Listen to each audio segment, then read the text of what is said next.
Donc ici, on est dans ton atelier Tout à fait. où on peut voir qu'il y a beaucoup d'œuvres qui sont confectionnées, si on peut dire, à partir de matières très différentes. Souvent, on m'indique que les matériaux que j'utilise sont surprenants. J'essaye qu'ils arrêtent le spectateur. Mhm, Si tu veux, ils arrêtent le spectateur par l'interrogation de quelle est la matière utilisée, quel est le matériau utilisé. J'aime bien qu'on envisage que la feutrine que j'utilise pour ces pièces pseudo-archéologiques, qui ne sont pas du tout installées comme elles seront probablement à l'exposition, j'aime bien qu'on puisse la confondre avec, au besoin, une matière alimentaire, au besoin, un autre type de tissu ou une matière délicate différente. Ce qui fait d'ailleurs la difficulté pour le spectateur d'oser toucher. mhm. Et moi, j'essaye de lui indiquer qu'il n'a peut-être pas le droit de toucher, même s'il en a envie, et il y aura toute cette ambiguïté du regard et du toucher. Mhm. Alors le toucher, il est convoqué aussi, tu vois, dans les matières que j'utilise pour peindre, parce que le, ce sont des images peut-être, mais il est probable que la matière couverture, Mhm. cette couverture de laine, c'est pas du feutre, hein, tout le Mhm. monde me Oui, parle de bah oui, c'est pas du ouais, feutre. d'accord. C'est une matière tissée, une matière de Mhm. laine qui est très noble, mais qui est désenoblie, si on peut, si le mot peut exister, par le fait qu'elle est une couverture militaire, que tout le monde jette au rebut. Mhm. Moi, j'aime bien travailler avec des rebuts, des Mhm. choses qu'on ne regarde pas, qu'on ne Mhm. regarde plus. Hein, ces vieilles couvertures, souvent entassées dans le grenier, qu'on laisse à disposition du chien d'ailleurs pour se Mhm. coucher dessus. Moi, je les ai retrouvées, tu sais, comme un matériau, un objet qu'on n'a jamais perdu. Mhm. Quelque part, j'ai décalé le regard un jour, je peignais sur des toiles traditionnelles, peut-être même avec de la couleur, c'est Mhm. étonnant. Hein, et puis j'ai retrouvé ce matériau, je me suis dit c'est Mhm. lui qui me parle, c'est lui qui parle, Mhm. et c'est sur celui-là que je vais poser des images, parce que je fais des images quand même. Mhm. Oui. Ces images-là, elles sont déjà pour partie contenues dans le matériau. Comment le passage justement de la toile à ces couvertures s'est fait à cause de l'intérêt de l'épaisseur, de la matière, de l'histoire? C'est vraiment l'idée qu'elles étaient au rebut ou c'est simplement l'envie de trouver un support qui a un autre répondant? Le matériau est difficile, il refuse la peinture, il est plus proche de la teinture que de la peinture. La teinte sombre nous oblige à abandonner un peu la couleur et travailler en Mm. clair-obscur, ce qui me convient bien, parce que le clair-obscur, c'est quelque chose qui me concerne. Je pense qu'il y a les gens de la couleur et il y a les gens du clair-obscur.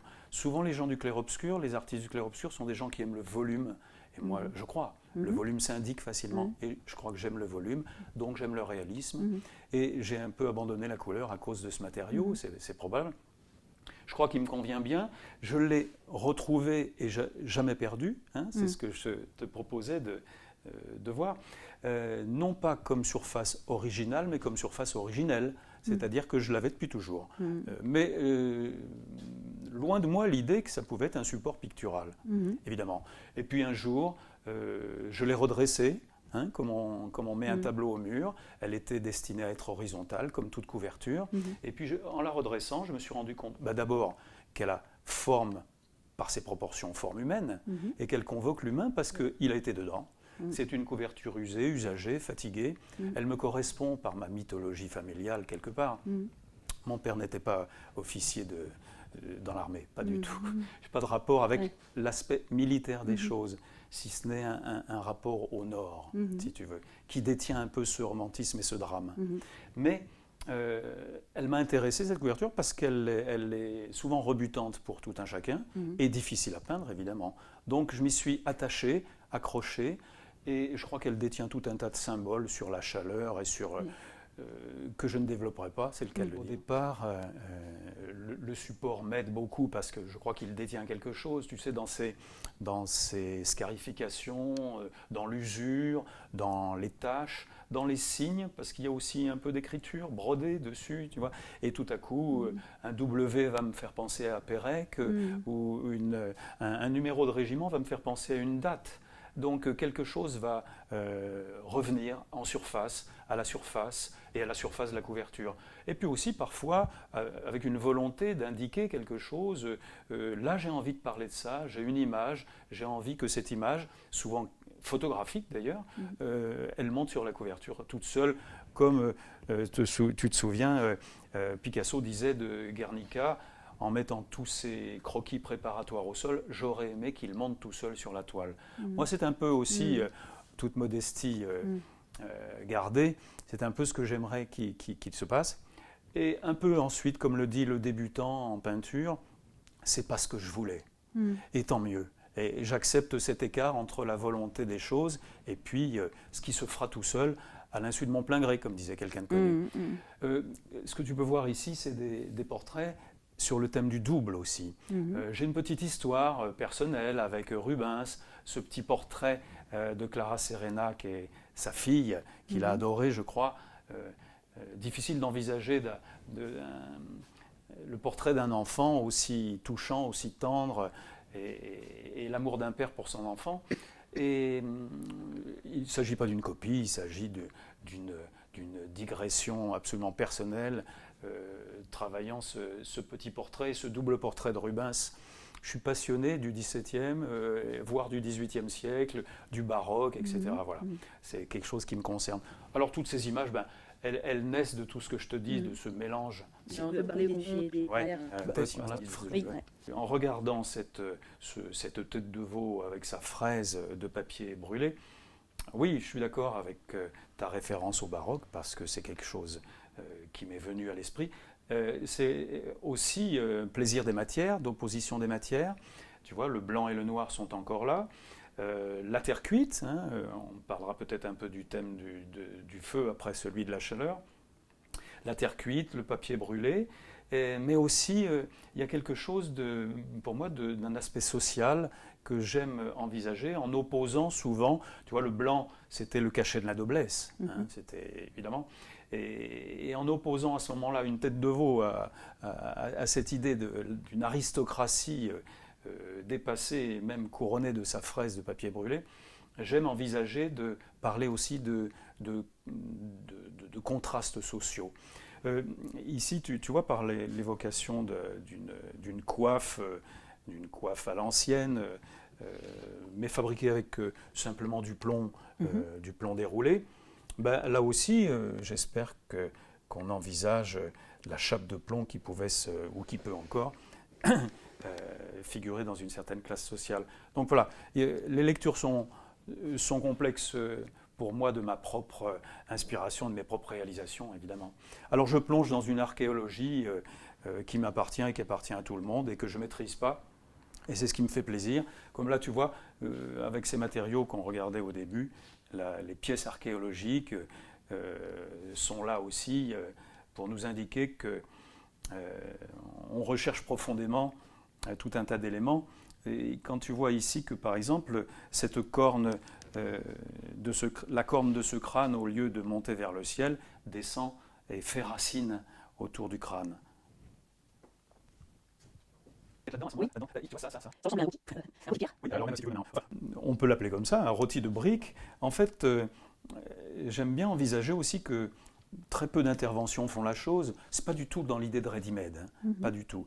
Mais au contraire, à ce moment-là, dans l'idée de regard, décaler le regard et s'apercevoir que sur un tas, démolition d'une maison, ça se situe dans le nord de la France, tout à coup un élément, une couleur aussi, me fait penser à quelque chose qui a rapport à la viande, tu vois. Et ensuite, voilà, j'ai prélevé cet élément parce que sa forme et sa couleur me parlaient. J'y ai fait une microscopique intervention, simplement l'évocation d'une petite ficelle à rôti, pour interpeller le spectateur qui peut-être s'arrêtera devant cet élément, et peut-être ensuite, comme moi, aura une rêverie autour du sens, alors du sens que j'ai voulu lui donner, de l'audace d'avoir pas fait grand-chose et de le présenter comme une œuvre, et puis ensuite de s'attribuer la réflexion en lui donnant sens. C'est un peu ce que j'essaye de faire. Alors là, au sens premier du terme, l'idée de viande, c'est quelque chose, moi qui ai vécu toute mon enfance dans les Halles de Paris, c'est quelque chose qui m'a complètement bouleversé par rapport à cette présence étonnante, provocante, difficile à assumer, cette viande pendue, mais aussi un rapport incontournable dès l'enfance au bœuf écorché de Rembrandt, par exemple. Tu vois, j'habitais à à 2 pas du Louvre, et déjà tout petit, c'était facile d'aller voir, ou très jeune, c'était facile d'aller voir ces chefs-d'œuvre-là. Donc j'y fais cette référence, mais aussi d'un point de vue autobiographique, d'un point de vue sentimental, mythologique. J'y ai vu la destruction d'une maison, et voire même l'anthropophagie de la destruction de sa propre maison. Tu vois, j'en mange les morceaux de cette maison d'enfance que j'ai perdue. Donc je remarque que ce morceau de maison du Nord apporte enfin un peu de couleur malgré tout. Oui, alors j'allais dire, j'ai pas vécu réellement dans le Nord, mais il y a du Nord en moi, comme beaucoup l'ont dit. Toi, j'aime bien la phrase de Jean-Jacques Rousseau qui dit les langues du Nord, les langues du Sud disent aime-moi, et les langues du Nord disent aide-moi. Et j'aime bien ce romantisme, cette mélancolie du Nord. Je m'en veux de trop l'aimer d'ailleurs, j'espère ne pas trop y rester, mais c'est vrai que, comme tu l'indiquais, quelques pointes de couleur là-dedans sont convoquées, et surtout le rouge qui est la couleur que j'aime. Mais je peux faire aussi référence en 2 secondes à un artiste que je trouve passionnant, fascinant, trop peu connu, un grand sculpteur français qui s'appelle Étienne Martin, et pour lequel c'est la topographie de sa maison d'enfance qui fonde toutes les formes de ses sculptures. Et j'aime penser qu'il y a peut-être un peu de filiation avec lui. Alors bon, oui, tu me parles de rouge et de couleur, et tu vois que je l'ai osé à travers l'évocation de ce charbon. Alors la symbolique du charbon, elle m'échappe tellement, elle est, j'allais dire, obscure et profonde. Hein, c'est l'élément magnifique. Giuseppe Pennone, que j'aime beaucoup, en parle comme étant la jonction entre le minéral et le végétal. Et je trouve ça formidable, mais aussi plus simplement, plus prosaïquement, moins intellectuel, le fait que ce charbon, c'est quelque chose aussi d'ouvrier, de social, d'ouvrier. Et lui permettre de donner la forme de la couronne de Louis XV m'amuse aussi en termes de contraste. Comme le mot valise, la forme valise, si tu veux. Voilà donc cette couronne éclairée de rouge qui nous promet l'incandescence. On peut même dessiner avec du charbon peut-être parfois. Oui, bien sûr, oui, bien sûr. Il y a, en termes d'outils de dessin, le fusain et le charbon, et puis aussi la mine de plomb. Tu vois, je reste dans la mine. Le plomb et la mine sont encore présents. Peut-être, puisque tu regardes avec moi cet endroit dans lequel il est présenté comme ça dans mon atelier, c'est le plaisir de lier et de relier des éléments et de leur rencontre faire naître une nouvelle forme ou une nouvelle idée. Il y a ici un ensemble, pour moi, ludique, je ne sais pas si c'est très ludique pour le regardeur, de choses qui sont des reliquaires, que j'ai appelées érosion avec un H, parce que les héros sont érodés par l'usure et la fatigue. Tu sais, ces héros qu'on voit renaître d'ailleurs aujourd'hui pour les gosses, ces grands héros qui ne s'usent jamais et qui ne se fatiguent jamais, je les ai retrouvés dans des discussions, les miens, dans des discussions avec des amis de mon âge, des garçons de mon âge qui repensaient à Ivanhoé, à Robinson Crusoe ou à quelques cow-boys égarés, et je les ai fait vieillir, puisqu'il n'y a pas de raison qu'on soit les seuls à subir tout ça. Donc je les ai fait vieillir. J'ai demandé à quelques amis de m'écrire des souvenirs de garçons, de gamins, et ils figurent brûlés dans des petits cylindres seaux de terre cuite. Ils figurent dans ces reliquaires. Voilà. Alors au là départ, aussi, c'est la première fois que je les avais vus, je pensais que c'était comme s'ils étaient assis sur des poêles ou des Oui. donc en pensant au feu, à la chaleur qui peut être retrouvée dans certains de tes travaux avec le travail que tu fais en faisant fondre certaines matières ou en brûlant certaines matières, voilà. Mais donc moi j'avais fait un lien comme ça par le feu, mais remarque, effectivement c'est proche parce que tu es en train de relier à ce moment-là le foyer et le reliquaire. Et en général, dans un reliquaire, on n'a pas fait brûler ce qu'on y a mis. Mais moi, je l'ai fait. Donc, j'accepte bien ton idée. C'est gentil. Voilà. Et donc, tu étais en train d'indiquer juste, je ne sais pas, le matériau qui Oui, voilà. donne... C'est simplement c'est simplement relié à ce qu'on disait tout à l'heure. Tu me faisais remarquer que dessiner au charbon ou à la mine de plomb. Et là, il s'agit à ce moment-là du trompe-l'œil que tu citais, quelque part. Hein.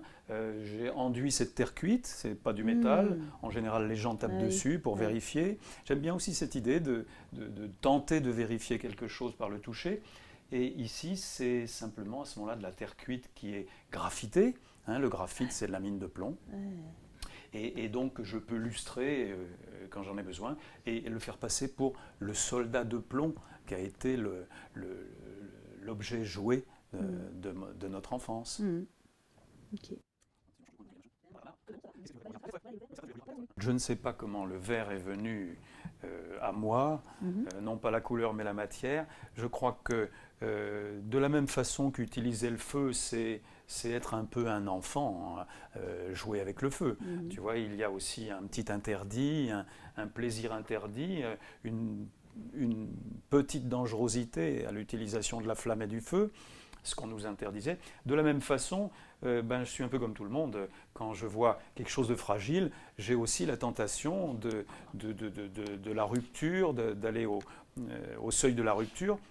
Et donc cette fragilité du verre, qui serait peut-être, lui, le verre, l'extrême opposé de la couverture, tu vois, il y a quelque chose comme ça, en fait, lui ressemble aussi parce qu'il va pouvoir donner forme, donner une nouvelle forme, s'abandonner, accepter la chaleur, une certaine chaleur. Ce n'est pas la flamme directe, ce sera la chaleur, une certaine chaleur, très mesurée, très pesée, très prévue, et donner une nouvelle forme. Ces nouvelles formes, j'aime bien envisager que là aussi, ils amènent quelque chose de baroque, et retrouvant dans la maison paternelle une vieille bouteille de limonade qui évoque bien l'enfance, marquée Rubens, eh bien, amoureux du baroque, évidemment, je l'envisage et j'aime bien la présenter dans une ambiance de verre déformé, évoquant la préciosité du baroque, la préciosité du souper fin aussi du XVIIIe siècle, même si c'est un siècle plus tard. Mais tu vois, voilà, quelque chose comme ça. Et donc ce serait la chaleur qui donne forme et qui est à l'opposé de ma matière sombre et complètement opaque qu'est la couverture.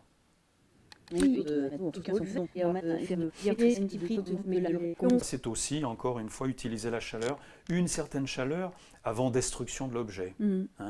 Voilà. Mais c'est chercher une limite, quoi.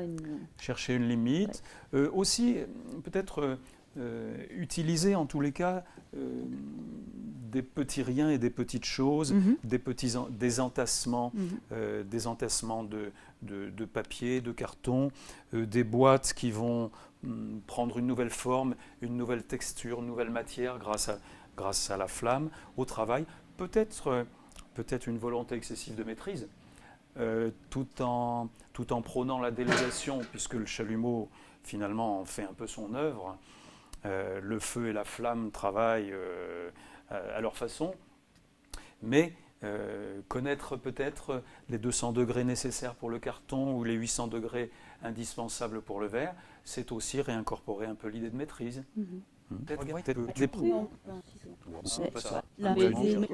Et voilà un tas de fragments de couverture. Les couvertures, quand je les utilise, quand je les développe pour les peindre, parfois les fragments, les déchirures, les déchirages, je les utilise aussi pour en refaire d'autres choses. Et l'idée m'est venue de les travailler comme des tas, comme des fardeaux, peut-être j'allais dire des fagots, mais des fardeaux, comme quelque chose qu'on porte, qui est lourd, qui détient les choses. J'y voyais tout à l'heure aussi des circonvolutions cérébrales. Tu vois, la complexité du pli. C'est vrai que, sans comprendre l'ensemble du propos, j'ai toujours admiré l'étude de Gilles Deleuze qui s'appelle Le pli. Et j'y ai puisé quand même pas mal de réflexions personnelles. Et donc, voilà des fardeaux, des tas, composés, recomposés, rigidifiés parfois, tu vois, des choses qu'on porte, des choses qui détiennent, qui, peut-être comme le cerveau lui-même, est une sorte de paquet. À démêler parfois. À démêler parfois. Bon, les paquets prennent forme. J'adore le sculpteur Georges Jean-Claude qui disait que toute forme, tout paquet, tout tas pouvait se couronner d'une tête. Et couronné d'une tête, eh bien, il prend sens. Quelque part. Alors, ça peut donner lieu après à des plaisanteries, comme cette tête 18e siècle.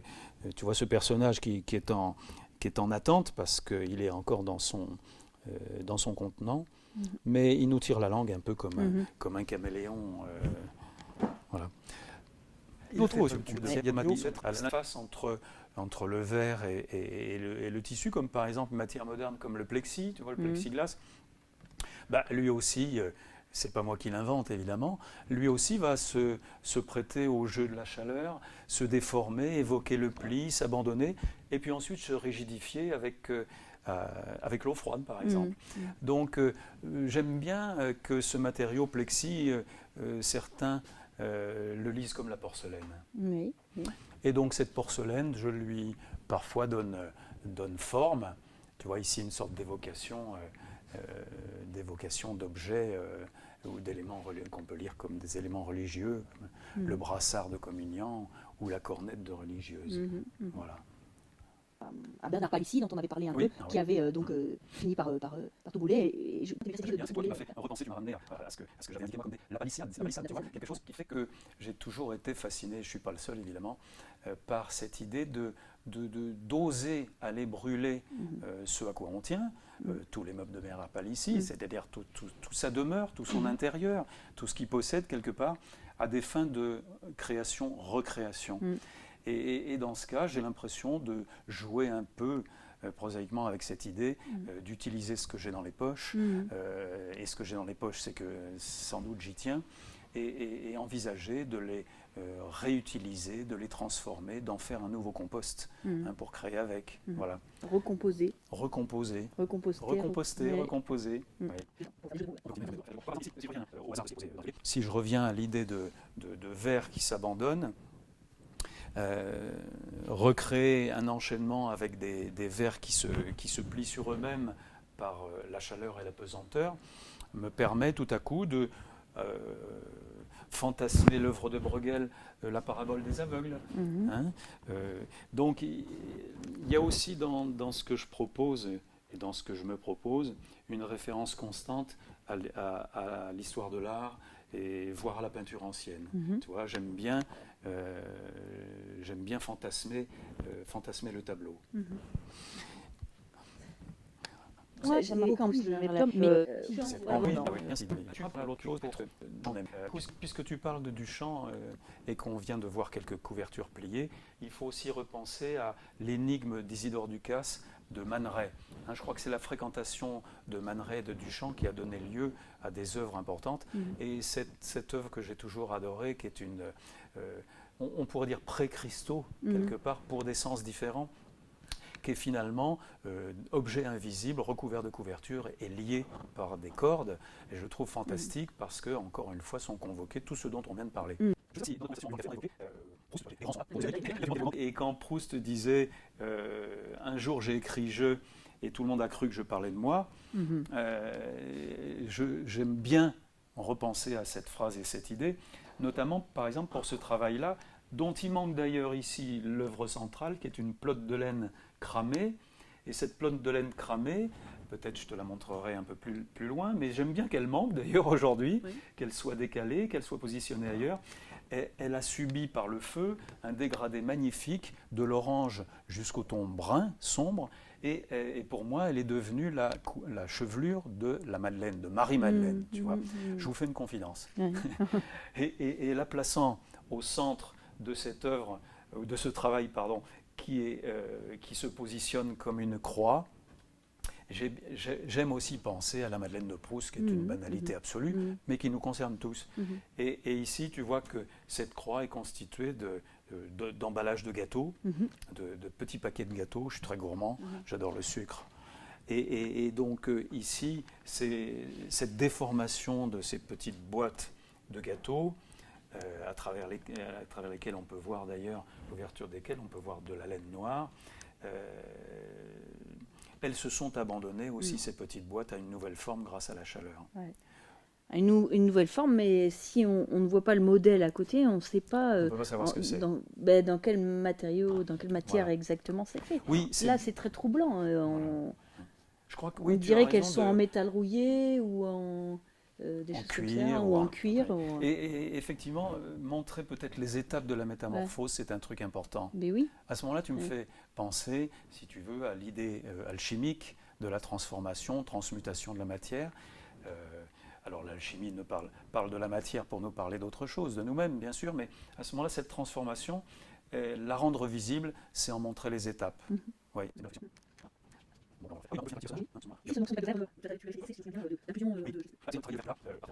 Par fusing, c'est quelque chose qui m'intéresse comme l'inclusion dans une enveloppe entre deux plaques de verre, inscrire certains éléments, prélever, proposer au four de travailler à ma place. C'est encore proche de l'idée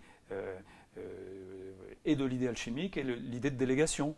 Alors il y a un plaisir effectivement le lendemain d'ouvrir le four et de voir que tout a cassé, ça peut être un grand plaisir aussi, et d'en recueillir les morceaux pour en faire autre chose, mais aussi d'oser inclure ce qui ne s'inclut pas d'habitude, par exemple la couverture militaire qui va tout à coup accepter de brûler à l'intérieur de deux plaques de verre, créant un nouveau paysage. Voilà. Alors, ce ne sont pour l'instant que des tentatives d'aller au-delà de l'objet décoratif. Ouais, Voilà. d'accord. Et donc, j'avais aussi été étonné par cet assemblage de personnes, enfin, assemblage des figures humaines sous cloche. Oui. En papier. Je ne sais pas si c'est en papier. Oui, c'est du papier. Toujours dans l'idée, la collection est plus importante que celle-là, je vais en sortir un ou deux pour te montrer, mais toujours dans l'idée de, quelque part, en faire le moins possible et jouer avec le trompe-l'œil matière. Tu vois, Et là, on est encore dans le pli aussi. on est encore dans le pli. Voilà, on est encore dans le pli, la circonvolution et la moindre intervention sur le matériau le plus humble. Parce que comme tu l'as vu, tout ce que j'aime utiliser sont des matériaux souvent les plus humbles, les moins nobles pour la création. Alors ces petits bouts de papier que j'aime froisser dans la main, quasiment sans intention, autre qu'elle fasse simplement personnage et qu'elle fasse draper et qu'elle fasse mystère. Ensuite, trempées dans la résine et positionnées sur des petits socles, elles vont donner lieu à une foule. Et une foule de gens qui vont nous parler, parfois en procession, comme des pleureurs, parfois comme des êtres mystérieux. Il y a beaucoup l'idée d'effigie dans ce que j'ai fait. Mais ce que j'aime bien, c'est que, aussi simplement que ça, elles ont chacune un caractère différent, quoi, disons. Leur individualité. Voilà, leur individualité. Comme dans la voilà. foule. On est tous fabriqués de la même façon, mais on n'a pas tout à fait le même pli. Voilà, exact. Tout à coup. Les plis et les replis. Oui, bon. C'est un travail qui est très récent, là, que tu es en train de... Oui, écoute, sortir de la caverne, sortir de l'aspect sombre, mais y revenir d'une autre façon, rester dans le clair-obscur, c'était envisager aussi le support blanc. Bien sûr, j'aime le dessin sur feuille blanche, c'est pas le problème, mais trouver la matière blanche, l'équivalent. Alors, le feutre, la feutrine, plus accessible au niveau du prix en tous les cas, qui est de laine, mais aussi la laine blanche. Donc feutre, feutrine et laine blanche qui me permettent d'envisager de travailler, de prolonger le travail par une sorte de contraire à ma couverture, et en même temps c'est la même chose, puisque c'est de la laine, et garder la délégation du travail par le feu. Et là il s'agit du chalumeau. Ouais. Il s'agit du chalumeau pinceau. C'est plus avec de la peinture. Je ne me prends pas du tout pour Yves Klein, ce n'est pas le propos, tu vois. Ce ne sont pas mes anthropométries. Christian Jacquard, que j'aime beaucoup, a travaillé aussi avec le feu. Mais là, il s'agit d'utiliser le chalumeau à la place du pinceau. Et encore une fois, d'avoir ce plaisir de brûler en superficie, j'oserais dire non pas pour détruire, mais simplement tendrement, brûler à peine la surface pour... la réchauffer un peu. Réchauffer la surface. Oui, tout à fait, réchauffer la surface. Et trouver à ce moment-là la matière sombre qui va permettre de dessiner sans dessiner, de peindre sans peindre sur le blanc. Alors là, tu vois, les sujets sont encore une fois des sujets qui peut-être me permettent de parler d'aujourd'hui en évoquant le passé. Hein, je suis beaucoup dans l'évocation du passé, et là d'un passé très lointain, quasi généalogique, tu vois, s'il n'est pas archéologique, avec, encore une fois, le costume, et puis la fraise là qui est évoquée, et la silhouette, évidemment. Alors la matière me séduit, j'oserais même dire parfois l'odeur aussi, en brûlant les couvertures et la laine, il y a quelque chose encore de, entre guillemets, proustien qui m'apparaît comme une sorte d'odeur de corne brûlée de Maréchal Ferrand, moi qui n'ai pas vécu réellement à la campagne, et donc j'aime bien envisager ça. Et donc c'est peut-être la direction que j'ai envie de mettre en opposition, en complément au travail sur couverture que tu peux voir ici évoquant une grande robe qui est aussi quelque part un contenant.